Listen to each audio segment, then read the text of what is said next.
আসলে মানুষ ইচ্ছে করলে কি না করতে পারে। তার ইচ্ছে শক্তিটাই হচ্ছে বড় শক্তি।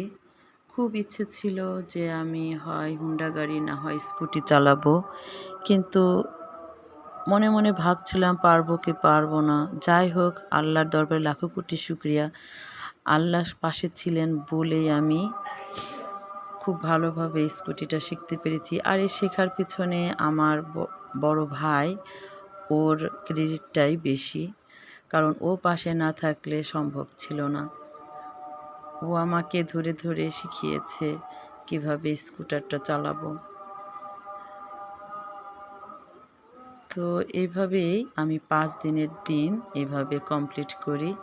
যদিও বা আগে আমার কোনো সাইকেল চালানো মানে শিখি নাই। আমি একদম স্কুটারটাই ধরেছি। তো যাই হোক আলহামদুলিল্লাহ, আলহামদুলিল্লাহ, আলহামদুলিল্লাহ ৫ দিনের দিন আমি এভাবে সম্পন্ন করেছি।